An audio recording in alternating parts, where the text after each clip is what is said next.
Hi everyone, welcome back to your favourite channel अडर 24/7 9th and 10th। मैं हूं शिप्रा तिवारी। बहुत बहुत स्वागत है मेरे प्यारे बच्चों। कैसे हैं आप लोग? उम्मीद कर रही हूं बहुत ही शानदार, जबरदस्त और जिंदाबाद होंगे। सो आज की कहानी जो मुझे सुनानी आप सुनेंगे शिप्रा मैम की जबानी। ये हो गया इंट्रोडक्टरी काम। जो काम की बात है वो फटाफट से करते हैं। देखो, साइंस का एग्जामिनेशन है। अब आपके पास सिर्फ कितने दिन बचे बच्चों? अब आपके पास मात्र बचे हैं कितने दिन? सिर्फ और सिर्फ 2 दिन। आज का दिन, हाँ 2 ही दिन बचे हैं, ठीक है। 2-2.5 दिन मान लो या 2 ही दिन मानो। अब 2 दिन में सबसे इंपॉर्टेंट चीज जो है, आपको पता है, आप कुछ मत पढ़िए, आप छोड़ दीजिए, पर जो सबसे इंपॉर्टेंट चीज अब आपको सुननी है वो ये है। आप कितना भी पढ़ के चले जाइए, इससे कभी कोई फायदा नहीं होता अगर आपने एग्जाम में ढंग से लिखा नहीं है। तो आज हम बहुत जल्दी से इस वीडियो में कुछ टिप्स समझेंगे, जिससे हम साइंस की पेपर प्रेजेंटेशन टिप्स को फॉलो करेंगे। और अगर आपने ऐसा पेपर लिखा तो डेफिनेटली आपके साइंस पे पूरे नंबर आएंगे। तो मैंने क्या बोला, आपने कितना पढ़ा? आपने दिन रात मैराथन, ये वो, ये चैनल वो चैनल, ये मैराथन वो मैराथन, मेरी मैराथन उसकी मैराथन, सबकी मैराथन, सब कुछ अटेंड कर लिया, पर उसका कोई फायदा नहीं अगर आप पेपर में ढंग से लिख के ना आए। तो पहली टिप जो आपको फॉलो करनी है वो देखिए ध्यान से। सबसे पहले जब भी आप आंसर को स्टार्ट करेंगे, डेफिनेशन से स्टार्ट करेंगे, चाहे भले आंसर में डेफिनेशन पूछा है या नहीं पूछा है, भाड़ में जाने दीजिए। जैसे कि मान लीजिए यहाँ पर फंक्शन पूछा है फीमेल रिप्रोडक्टिव सिस्टम का। यू नो दैट कि फीमेल रिप्रोडक्टिव सिस्टम के 2 फंक्शन होते हैं कि एक हार्मोन निकालता है और दूसरा फीमेल रिप्रोडक्टिव सिस्टम क्या करता है, दूसरा फीमेल रिप्रोडक्टिव सिस्टम जो है वो ओवा बनाता है, ठीक है। पर फिर भी इस बच्चे ने ये टॉपर की है, 2016 के टॉपर का आंसर है ये। तो ovary is the female reproductive system, ovary is the part of female reproductive system. शुरू किया उसने, शुरू किया है। सबको पता है कि ovary is the part of female reproductive system, it has 2 functions, ठीक है। एक प्रॉपरली आंसर को फ्रेम करना, it is very very important part whenever you are writing any type of subjective question paper, ठीक है। तो जब भी आपसे पूछा जाए, भले ही 1 नंबर का आंसर क्यों ना पूछा जाए, उसके 4-5 शब्द जो होंगे सामने वाले को लगना चाहिए कि यहां से आंसर का स्टार्टिंग पॉइंट है बच्चों। तो पहले आपको आंसर को स्टार्टिंग पॉइंट जरूर देना है in the form of definition. अगर आंसर 5 नंबर का है तो प्रॉपर डेफिनेशन लिखिए, डबल इन्वर्टेड कॉमा में बंद करिए और फिर अपना आंसर कंटिन्यू में 1 लाइन छोड़ के स्टार्ट करिए। 1 नंबर का है 3 से 4 लाइन, कम से कम उसको एक स्टार्टिंग पॉइंट तो दीजिए, भले पूरी डेफिनेशन ना लिखिए, ठीक है। कभी भी आप एग्जाम्पल लिख रहे हैं तो याद रखिएगा कि एग्जाम्पल्स, कभी भी आप आंसर लिख रहे हैं तो एग्जाम्पल्स के थ्रू जरूर एक्सप्लेन करिएगा। जैसे ओवरी का एक काम होता है हार्मोन निकालना, तो उसने लिखा है, देखो एग्जाम्पल कौन सा है हार्मोन का, नहीं भी लिखता, वो लिख देता कि ओवरी का काम है हार्मोन निकालना, पर उसने लिखा है कौन सा हार्मोन निकालता है, एस्ट्रोजन एंड प्रोजेस्टेरोन। ये ब्यूटी होती है किसी भी टॉपर की कॉपी और किसी भी नॉर्मल बच्चे की कॉपी में। सबको पता है कि ओवरी जो होती है वो 2 हार्मोन निकालती है, एस्ट्रोजन एंड प्रोजेस्टेरोन, पर लिखता कोई नहीं है। इस बच्चे ने लिखा है तो डेफिनेटली इस क्वेश्चन में उसको 2 मार्क्स जरूर मिले होंगे, ठीक है। चलिए अगला क्वेश्चन, टिप नंबर 2 देखते हैं।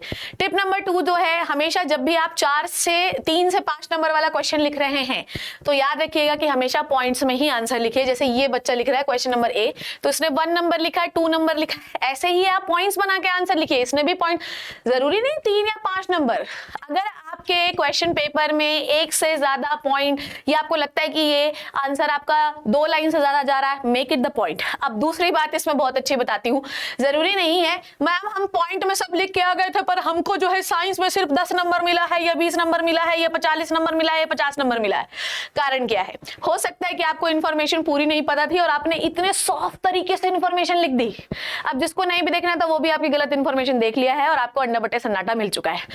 तो आपको ये बात समझनी है कि जब आप इस तरीके के पॉइंट बना रहे हैं तो आपकी इन्फॉर्मेशन नीट, क्लीन एंड एकदम सही और सटीक होनी चाहिए।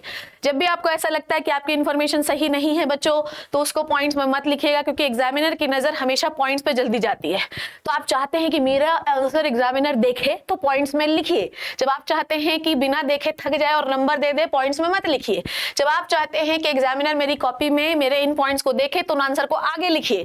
जब आप चाहते हैं कि कुछ ना देखे तो बीच में घुसा दीजिए कहीं पर और चलने दीजिए। जब कभी हमें बकरी और घास दोनों के बारे में पता होता है बाबू मोशाए, तो हम पॉइंट्स में लिखेंगे तब चलेगा। पर अगर आपके पास घास के, अगर मान लीजिए बकरी के बारे में आया है तो, और आपको घास के बारे में पता है, बकरी के बारे में पता ही नहीं, तो बकरी को खूंटे से बांधिए और फिर उसके बाद खूंटे और घास के बारे में मिला जुला के लिखना शुरू करिए। This is the trick.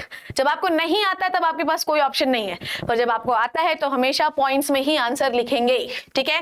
Next is tip number 3, देखो उसी बच्चे की डायग्राम कॉपी देखो, look at the beauty of the flower. एक फ्लावर इस बच्चे ने बनाया है, पर देखो उसने कितने सुंदर तरीके से डायग्राम को बनाया है।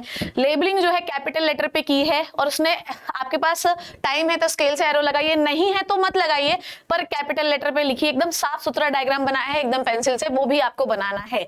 तो जहां पर भी डायग्राम जरूरी है वहां पे डायग्राम जरूर बना के आइएगा to get the full marks in the science. और कोशिश करिएगा कि 5 नंबर वाले क्वेश्चन में अगर डायग्राम बनता है और अगर उसने नहीं बोला है डायग्राम, तो 5 नंबर क्वेश्चन हमको ये बताता है कि बेटा हमें डायग्राम बनाना है, भले ही पूछा हो या नहीं पूछा हो। डायग्राम से होता यह है कि अगर मान लीजिए 5 नंबर का क्वेश्चन है, ध्यान से सुनिएगा, 5 नंबर का क्वेश्चन है, तो कोई बच्चा अगर 10 पॉइंट लिखा होगा तो उसको भले 4 नंबर मिले, पर कोई बच्चा अगर 5 पॉइंट लिखा होगा और एक डायग्राम में बनाया होगा तो उसको जरूर 5 नंबर मिलेंगे, ये याद रखिएगा। This is the beauty of the diagram in the science, ठीक है।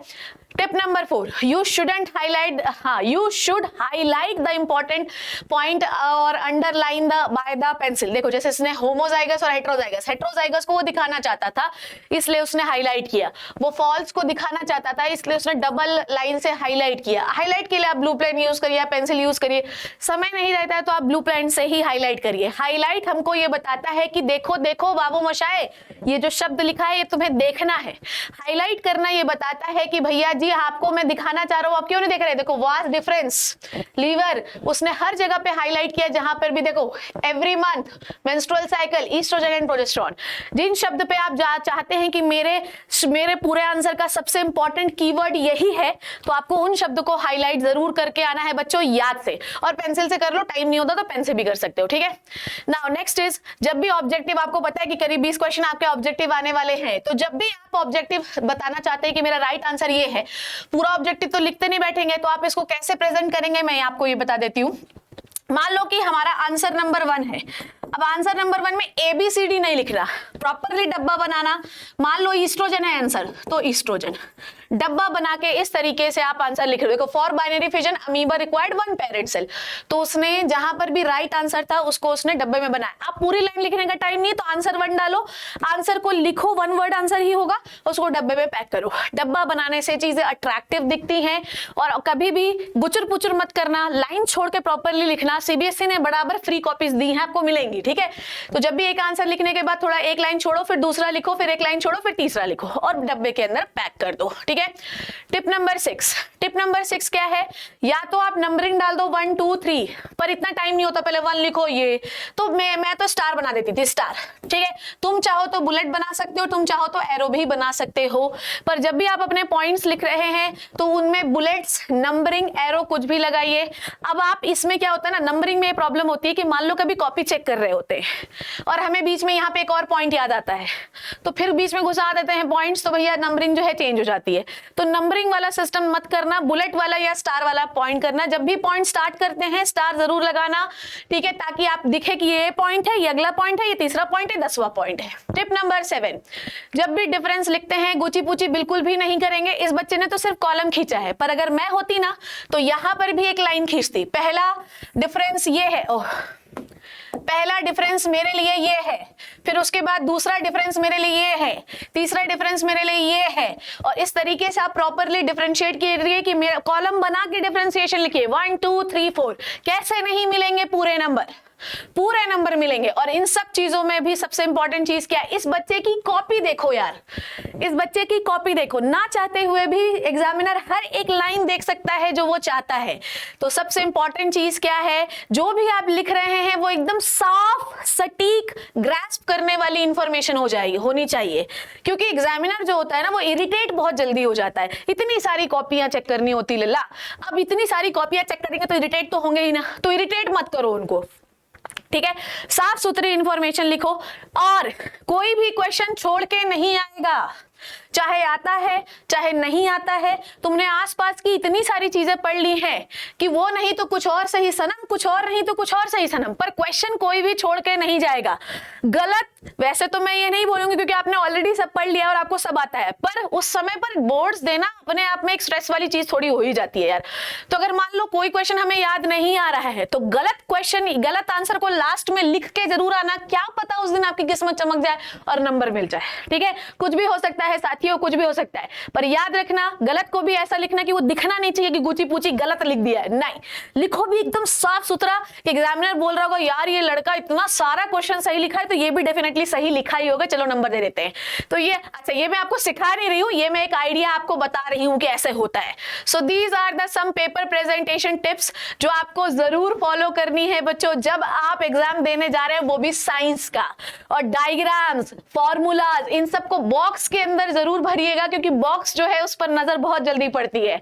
सो और स्केल से बॉक्स बनाने की कोशिश बहुत ज्यादा मत करिएगा क्योंकि इतना टाइम होता नहीं है। इन पेपर प्रेजेंटेशन टिप्स को अगर आप फॉलो करेंगे तो डेफिनेटली एग्जाम में टॉप करेंगे। I hope you learn and enjoyed the video मेरे प्यारे बच्चों। Thank you so much, take care and bye bye.